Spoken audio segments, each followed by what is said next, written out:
Boa tarde, 1h19. Quero dar as boas-vindas a você que acompanha, né, a programação da TV Gazeta, afiliada à Record TV no Acre. 1h20 agora no estado do Acre. Bom, eu quero... Aperta o piloto aí, Lala, para você mostrar para as pessoas como é que elas podem acompanhar o programa ao vivo. Tem no Instagram, tem no Facebook, tem no YouTube, eu sempre sou meu barbeiro, e 99989-1042 é o telefone desse WhatsApp aqui. Eu peço a sua participação, porque hoje nós vamos conversar nos 2 primeiros blocos do programa, como o Astério já anunciou, vamos conversar com a líder do governo na Assembleia Legislativa, a deputada estadual Michele Melo, pelo PDT. E é sempre uma conversa interessante, vou dizer por quê. Por exemplo, essa semana, no blog do meu amigo Evandro Cordeiro, saiu a informação, por exemplo, com uma fotografia bonita da Michele e outra bonita também. O fotógrafo teve que se esforçar, porque era o Che que estava ali, o presidente do partido, e ele falou o seguinte: olha, o PDT não vai abrir mão de ter um candidato à Prefeitura de Rio Branco. O deputado, não, hoje o secretário Luiz Che, ele sabe jogar com as palavras, ele tem o time da política, ele tem a técnica dele, que ele já utiliza há algum tempo. Ele é integrante do governo, secretário de Estado de Agricultura, não é? Mas a vida partidária é um outro tempo, não é? E quando ele fala que não vai abrir mão, o que está em jogo aí, né? Muita coisa em jogo. E claro, né, Michele Melo é a figura do partido, figura de maior projeção, é a líder do governo na Assembleia Legislativa. Então esse é um dos assuntos. Mas a agenda de governo na ALEAC também tem muitos pontos polêmicos que a gente precisa detalhar, e eu peço a sua participação. Não é? Quando o Laércio apertou ali o piloto, colocou o número do WhatsApp, eu quero que você participe. Coloque lá o seu nome, o seu bairro ou a sua cidade e dê identidade à sua fala. É importante isso, tá bom? E no terceiro bloco do programa nós vamos conversar com o diretor, Maestro Portela, ele que é diretor da Escola de Música do Acre, tem uma agenda bem bacana também. E esse é o Gazeta Entrevista de hoje. Peço, como eu disse, mais do que a sua audiência, eu peço a sua participação, para você me ajudar a fazer o conteúdo desse programa. Antes de eu chamar a deputada, tem um recado para você. Fazer um tratamento com implantes dentários é mais que conquistar um sorriso bonito. É se sentir bem, poder comer de tudo e dizer adeus para os constrangimentos da falta de dentes. Dá uma olhada nesse recado do Leonardo sobre a Oral Sim Implantes, a número 1 em implantes do Brasil, para você conhecer mais vantagens desse tratamento. Aperta o piloto, Lala. Esse cheirinho tá me dando uma fome. Ih, Maria, aqui vai demorar um pouco. Come uma maçã. Você sabe que eu não posso. É a dentadura de novo? Peraí. Ô, Leonardo! Vai passar vontade até quando, Dona Maria? Na Oral Sim, você recupera a mastigação e volta a comer de tudo. Pode confiar. Não é porque eu sou o Leonardo, não. Eu quero torresminho, diretor. Olha, quem come uma maçã e pede torresmo está com os dentes em dia, né? Ligue e agende a sua avaliação. Os telefones na tela, 0800 750 5571 e o 99234 1903. Oral Sim, a clínica mais indicada do Brasil. Muito bom. Aí, portanto, está vendo, o deputada Michele Melo, quem come maçã e pede torresmo, tá tudo tranquilo, né? Tudo tranquilo, pode sorrir tranquilo. Pode sorrir tranquilamente. Boa tarde, seja bem-vindo ao Boa Gazeta tarde, Entrevista. obrigada a todos que estão aí nos assistindo, estão nos seguindo. Eu brinquei com o Astério Moreira, aqui nos bastidores, quando ele estava saindo, e informei a ele que você vai ser concorrente dele, porque ele no site AC 24 Horas, ali com o Badaró, eles fazem uma dupla ali numa espécie de podcast, né? E falam a respeito do que foi a Semana Política. E você também vai se aventurar nesse universo, nessa nova febre da internet, que é o podcast, é isso? Então, eu disse que talvez a tribuna esteja com pouco tempo, eu preciso de mais tempo para falar para as pessoas a respeito daquilo que a gente quer falar, não só sobre a política, mas sobre todo o resto. Falar do sofrimento da população requer bastante tempo e a gente está se aventurando aí, vamos ver no que vai dar. O podcast, ele é um instrumento que, apesar de ter o recurso do vídeo, mas a linguagem dele é uma linguagem radiofônica, né? É uma linguagem radiofônica. Se você, por exemplo, quiser abrir mão do vídeo e colocar em alguma plataforma só aquele conteúdo que você discute ali, é plenamente possível. Aí eu vou ter que aprender com você. Aí eu vou ter que aprender com você. Mas eu espero que dê certo, porque um podcast conduzido por você, certamente é um podcast qualificado e o debate político precisa melhorar a qualidade, está precisando melhorar a qualidade do debate político. Eu tenho duas frentes assim que para mim às vezes elas são difíceis. É a parte da médica, Michele, que cuida das pessoas, e a parte da política, Michele, que também cuida das pessoas. E o primeiro que a gente fez, que é o piloto, então gente me perdoem se tiver aí não tiver tão lá muito bom, mas foi falando de saúde mental. E da rede que a gente tem, porque eu fiz uma ação, Itaã, num bairro periférico de Rio Branco, e de 30 pacientes que eu atendi, uma ação voluntária, 4 me falaram sobre tentativa de suicídio. E eu achei aquilo muito impactante. E eu, como médica, num sábado de manhã, não tinha para onde encaminhar esses pacientes. Eu disse, não, aqui existe um problema real, que está trazendo sofrimento para as nossas famílias, para as nossas pessoas. E aqui entra também a Michele política, dizer para onde, como que a gente vai conduzir essa saúde, para onde que essa pessoa vai quando ela estiver nesse sofrimento. E aí foi que saiu essa vontade de falar um pouco para as pessoas entenderem a importância, talvez até os políticos entenderem a importância de alguns temas que a gente não costuma debater na tribuna. No final dos anos 90, início dos anos 2000, até ali 2010, 2015, o debate a respeito de saúde mental, ele foi bastante intenso, houve mudanças importantes na agenda pública, mas de uns tempos para cá, eu estou sentindo muita falta daqueles debates que aconteceram, porque, por exemplo, você pode falar com autoridade, que você conhece, o OSMAC, por exemplo, houve mudanças importantes ali. Agora parece que o governo apertou um botãozinho ali, um biloto ali que, olha, deixa... A impressão que dá é essa, apesar de ter uma equipe abnegada, o pessoal comprometido, muita gente ali comprometida, mas falta decisão política ali. Quando a gente vê que em uma amostra pequena de 30 pessoas, você tem 4 pessoas que estão ali naquele sofrimento máximo, que é pensar em tirar a própria vida, e você como médica que conhece o sistema diz assim, mas para onde que eu vou? Você entende que é um problema muito maior. E nesse problema muito maior, a gente entende que lá atrás, na questão cíclica da política, debateu-se muito, falou-se muito, avançou um pouco, mas agora esfriou. E esse esfriar a gente não pode permitir porque os números estão aumentando. A gente conversava ontem com a Bruna, do Ministério Público, que coordenou na Terra, e ela nos comentou que o número de chamadas no SAMU, ele aumentou em mais de 20 mil chamadas de 2019 para 2022. Então, imagina, as chamadas são de quem está em surto, de quem está em franco sofrimento. Imagina aqueles que não estão. Então, é um assunto que não pode ficar fora da nossa discussão política e para isso que a gente estava lá conversando, mostrando como ele é necessário. Muito bom. Michele, eu vou pedir licença a você rapidinho, não sei se já está no ponto aí, Laércio. Falando a respeito de melhorar a qualidade do debate político, nós temos um material aqui que nos chegou hoje pela manhã, que guarda relação com os povos originários, os problemas disso. E se existe uma situação que nós precisamos aprender muito ainda, um amigo meu, Altino Machado, colocou outro dia na rede social dele dizendo o seguinte, me parece que ele acerta, hein? Quando ele fala, por exemplo, olha, digo com alguma...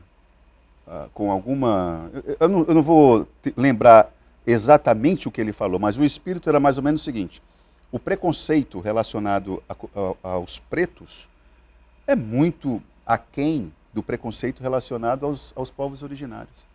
Então nós não sabemos como conduzir esse assunto.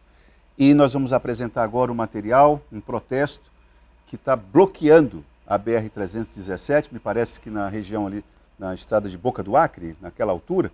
Eu quero que o Laércio aperte o piloto aí, por gentileza, Laércio. Deixa o povo falar. Nós estamos aqui reivindigando nossos direitos sobre o asfaltamento, que nós vem sofrendo isso há mais de 40 anos. Que venha alguém a nos acudir, porque nós já perdemos muitos parentes por modo dessa estrada que não temos estrada até hoje. E agora, nós, liderança da BR-317, do quilômetro 124, onde existe duas terras indígenas, que é a terra indígena 124, a terra indígena 45, Boca do Acre. Nessas terras indígenas é uma população quase de 1.200, 1.800 pessoas. Então, por isso, junto com duas terras indígenas, com 5 lideranças, tomaram uma decisão de bloquear a BR. Nós estamos aqui pedindo socorro, aonde nós estamos perdendo crianças, perdendo idosos, e esperamos muito pelo poder público, pelo poder municipal, pelo poder estadual, pelo poder federal, e nunca tivemos uma resposta. Agora se unimos junto, todas as comunidades indígenas, se unimos junto com os agricultores, nossos amigos que sempre dependem da estrada, os caminhoneiros, os taxistas, demos as mãos e agora estamos decididos. Nós queremos o asfaltamento da BR-317.